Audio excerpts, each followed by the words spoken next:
భద్రాద్రి కొత్తగూడెం జిల్లా ఇల్లందు నియోజకవర్గంలోని బయ్యారం, టేకులపల్లి మండలాల్లో పర్యటించి పలు అభివృద్ధి కార్యక్రమాలకు డిప్యూటీ సీఎం మల్లుభట్టి విక్రమార్క శంకుస్థాపన చేశారు.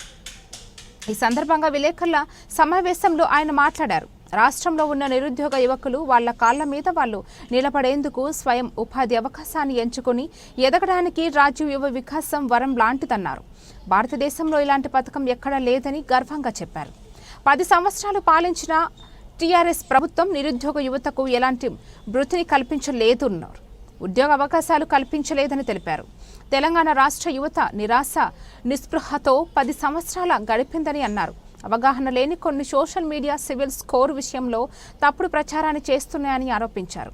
సివిల్ స్కోర్కు రాజీవ్ యువ వికాసం పథకానికి ఎలాంటి సంబంధం లేదన్నారు. ఇల్లందు నియోజకవర్గంలోని తులారం ప్రాజెక్ట్, బయ్యారం పెద్ద చెరువు మరమ్మతులతో పాటు ఇల్లందు ప్రాంతంలో సర్వే చేసి నివేదికను తయారు చేసి సీతారామ ప్రాజెక్టు ద్వారా నీళ్లందించేందుకు ప్రభుత్వం చిత్తశుద్ధితో కృషి చేస్తుందన్నారు.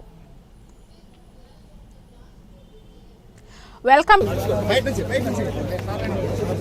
ఇప్పుడు ఈనాటి ముఖ్య కొంచెం వెనక్కి జరగండి.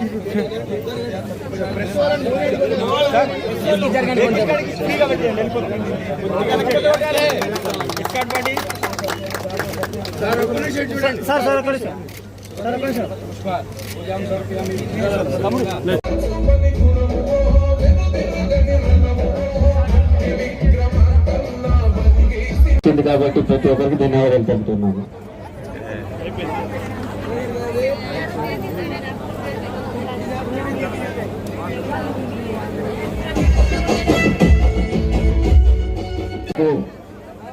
అభిమానులందరూ కూడా ప్రతి ఒక్కరికి పేరు పేరున ధన్యవాదాలు తెలుపుతూ విజయవంతం చేసినటువంటి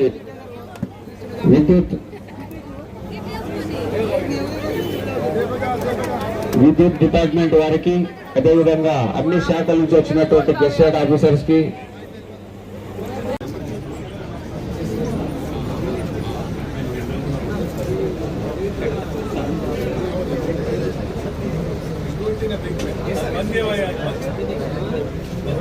జరిగితే